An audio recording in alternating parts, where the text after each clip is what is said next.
दोस्तों, आज के इस वीडियो में हम कुछ ऐसी कंपनीज को डिस्कस करने वाले हैं जिनके स्टॉक्स में आज के दिन काफ़ी बड़ा सेलिंग प्रेशर देखने को मिला है। कुछ रीजन है, कुछ न्यूज़ है, उसको डिस्कस करते हैं। प्लस सभी के समय मौका है या धोखा है, उसको भी डेटा के हिसाब से हम डिस्कस करने वाले हैं। तो स्टार्ट करते हैं पहली कंपनी से, जिसका नाम है गुजरात फ्लोरोकेमिकल्स। इसमें आप देख सकते हैं 3.5% के आसपास की मंदी 100 रुपीज़ के डिस्काउंट के साथ में अवेलेबल है। और इसमें अगर हम देखें इसका मार्केट कैप कितना है तो 32,000 करोड़ के आसपास का मार्केट कैप है, 26 का इसका पीई रेशियो है। सो केमिकल कंपनी है, ग्रोथ इसमें अच्छी आती है। अगर आप इसकी ग्रोथ को देखना चाहोगे तो वैसे अगर आप देखोगे ना तो रिटर्न से तकरीबन पैसे 4 गुने हुए, और इसको ज़्यादा समय भी बाजार में हुआ नहीं वैसे। लेकिन 20 से लेकर 22 तक, मतलब 2 ही साल में इसने वो काम किया जो बड़ी बड़ी कंपनीज 10-10 साल में नहीं कर पाती है। पैसा 12 गुना तक हो चुका है। तो ग्रोथ का आइडिया आप इससे लगा सकते हैं कि किस तरह की ग्रोथ इसमें आती है। उसके बाद भी आप देखोगे ना तो यहाँ पे बढ़िया तेजी आने के बाद भी ऐसा नहीं कि बहुत बड़ी गिरावट इसमें आ चुकी है। यहाँ पे फिर भी आप इसको टिकता हुआ देख सकते हैं, जो कि एक अच्छा इंडिकेशन माना जा सकता है, क्योंकि फंडामेंटल्स का जो रिफ्लेक्शन होता है वो चार्ट के पैटर्न होते हैं, टेक्निकल्स होते हैं।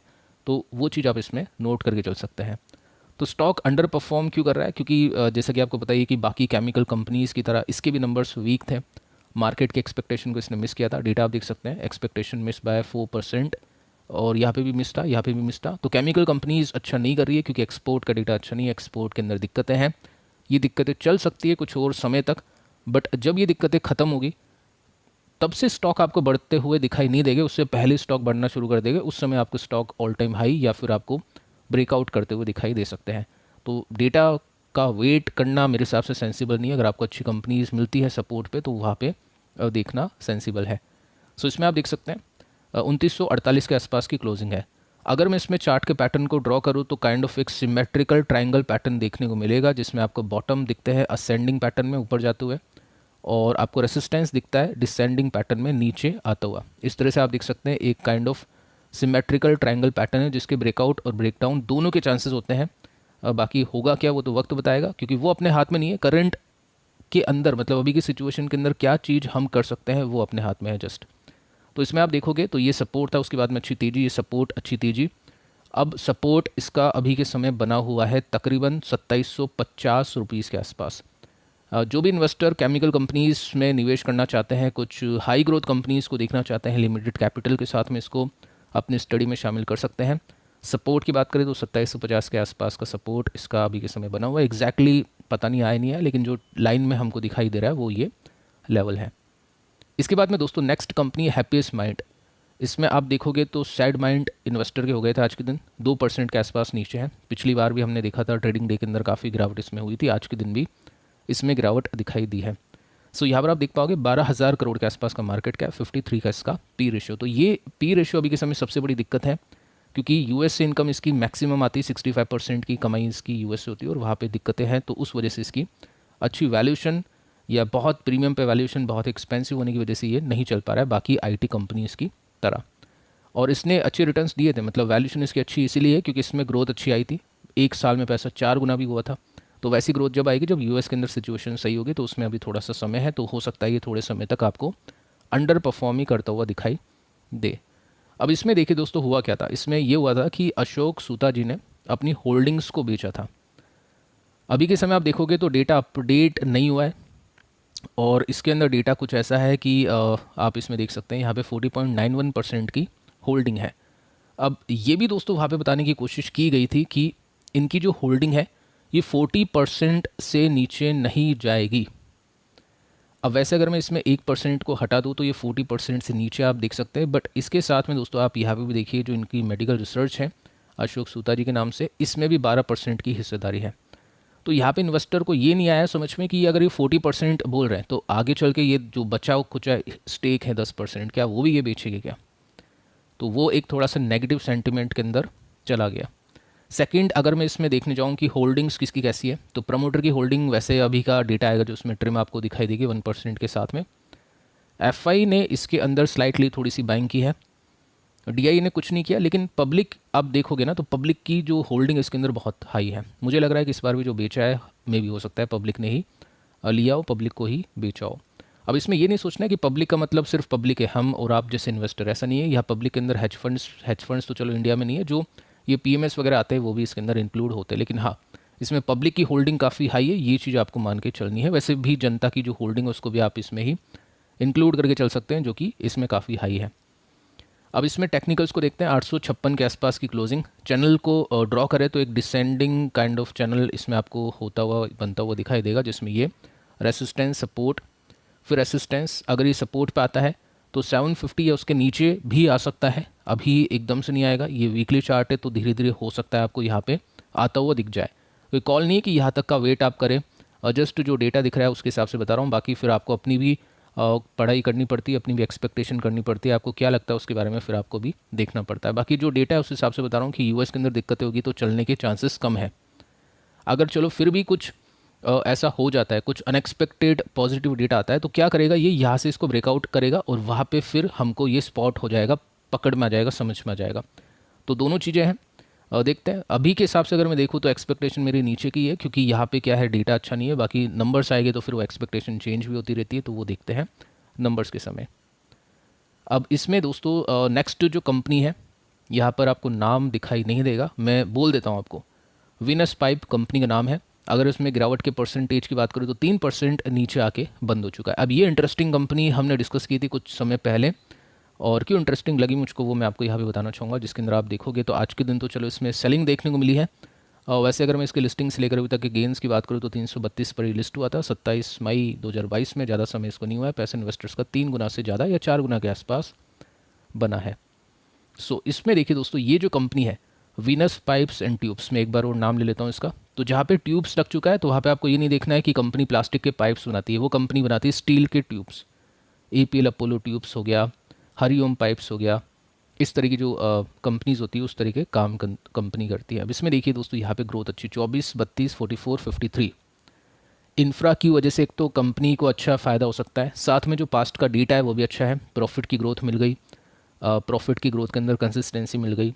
एक ऐसी कंपनी मिल गई जिसका मार्केट कैप काफ़ी कम है, और एक ऐसा सेक्टर मिल गया जिसका मार्केट काफ़ी ह्यूज है। तो ये 4-5 चीज़ें जो अगर बन जाती है तो एक high risky high rewarding company, इसमें छोटे पैसे लगाने के लिए वो कंपनी सही बनती है। बहुत डिटेल में जाओगे तो ऐसे आप कोई कंपनी आपको मिलेगी नहीं जो हर चीज़ में परफेक्ट हो, तभी तो ऐसी कंपनी इसमें कम इन्वेस्टमेंट करते हैं। अगर परफेक्ट ही होती तो ये कंपनीज लार्ज के बन चुकी होती। अब ये परफेक्ट जब बनेगी तब लार्ज के भी बन जाएगी, तो वो रिस्क फैक्टर इसमें होता है। डेटा दोस्तों इंटरेस्टिंग एक प्रॉफिट का है। सेकंड आप देखोगे तो प्रमोटर की होल्डिंग 48% की है। इसमें डीआई ने बाइंग की है, ये देख सकते हैं यहाँ पे। एफआई ने भी बाइंग की है, जनता ने बिकवाली की है। तो डेटा थोड़ा सा यहाँ पे पॉजिटिव देखने को मिलता है, और शॉर्ट टर्म की सिचुएशन के हिसाब से भी।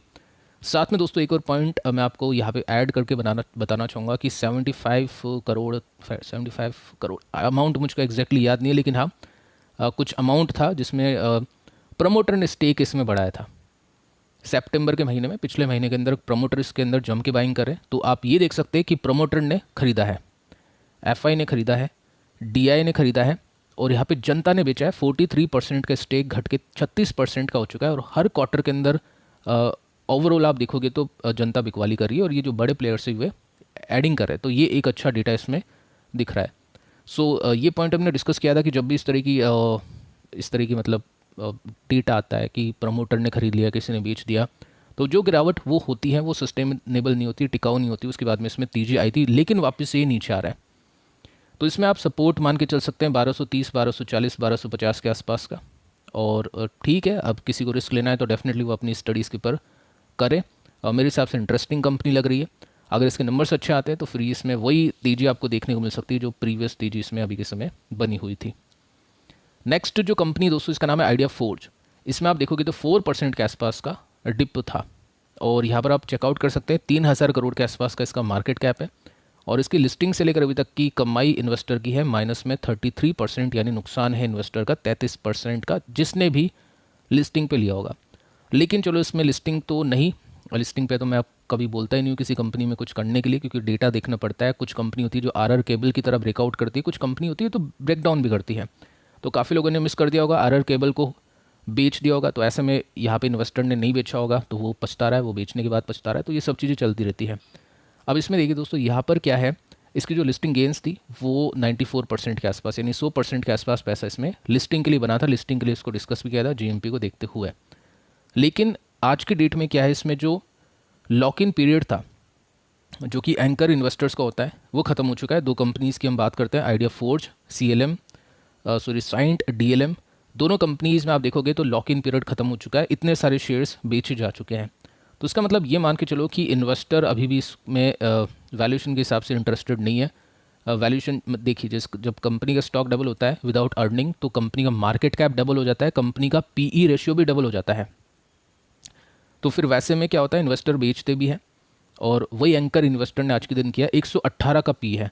तो यहाँ पे जस्ट दिक्कत यही है। बाकी वैसे अगर मैं देखने जाऊँ तो कंपनी क्या काम करती है, कंपनी ड्रोन सेक्टर से बिलोंग करती है जो कि फ्यूचरिस्टिक है, लेकिन पास्ट का डेटा कुछ है ही नहीं, तो पता नहीं है कि फ्यूचर में क्या होगा क्या नहीं होगा। तो वो एक रिस्क फैक्टर रहता है, तभी इन्वेस्टर कम निवेश करके चलता है। आप देख सकते हैं ये घाटे, उसके बाद में 44 करोड़ का प्रॉफिट, 32 करोड़ का, मतलब 2 साल के प्रॉफिट में क्या ही हम एक्सपेक्टेशन करें, क्या ही इसको अच्छी कंपनी बोले, तो अभी नहीं बोल सकते इसके बारे में ज़्यादा कुछ। अगर मैं एक और डेटा देखूँ तो ये भी मुझको इम्प्रेसिव नहीं लग रहा है, क्योंकि प्रमोटर का स्टेक है 30% का, FI का 4% का है, DI का 13% का है। इसमें भी जनता ने काफ़ी दबा के स्टेक लिया है 51% का। तो ये सारी चीज़ें इसको एक रिस्की कंपनी बना देता है। बाकी पैटर्न भी देखोगे तो ये भी रिस्की है। तो इसके अंदर क्या करें, लिस्टिंग गेंस बुक कर लिए वो सही है, बाकी किसी को करना है वो देखेगा एंकर इन्वेस्टर के साथ। बाकी ब्रेकआउट का वेट करेंगे तो वो थोड़ा सा बेटर होगा। जैसे कि गिरता है, गिरने दो, उसके बाद में रुकावट आती है, तो रुकावट पे भी अब तो हमको थोड़ा सा संभलना है, क्योंकि रुकावट के बाद में एक और गिरावट इसमें है। तो जब तक रुकावट के बाद में यहाँ पे ब्रेकआउट नहीं आता है, जब तक इसमें इन्वेस्टर कुछ नहीं करेगा। जैसा कि मान लो यहाँ पे चलो ये गिर गया, थोड़ा सा टिक गया यहाँ पे 900 के आसपास, फिर इसने इसको ब्रेक किया, तो एक फिर हम इसमें तेजी एक्सपेक्ट कर सकते हैं। तो इसमें जिसको जितना बेचना है वो बेचेगा। सबसे पहले दोस्तों देख सकते हैं वैल्यूशन है, जिसकी कमाई एंकर है या जो भी और भी इन्वेस्टर है वो बेच के इसको निकलेंगे। सारे सेलर्स जब निकल जाएंगे, फिर इसके नंबर्स अच्छा आएंगे तो बायर्स बचेंगे, तो फिर ऐसी कंपनीज़ में अच्छी तेजी भी आती है। तो वो पैटर्न जब बनेगा मैं आपको उसके बारे में सूचना दे दूंगा। बट आज की जो गिरावट का रीज़न था वो ये था कि एंकर इन्वेस्टर्स ने 20 लाख शेयर्स तक उनकी एलिजिबिलिटी थी, पता नहीं कितने बेचे, लेकिन हाँ अच्छी खासी बिकवाली इसमें आज के दिन देखने को मिली है। सो फिलहाल दोस्तों इस वीडियो में इतने, और इससे पहले की वीडियो की बात करें तो ये एक का थंबनेल यहाँ पे अवेलेबल नहीं है, टोटल 2 वीडियोस अवेलेबल है, चेकआउट आप कर लेना।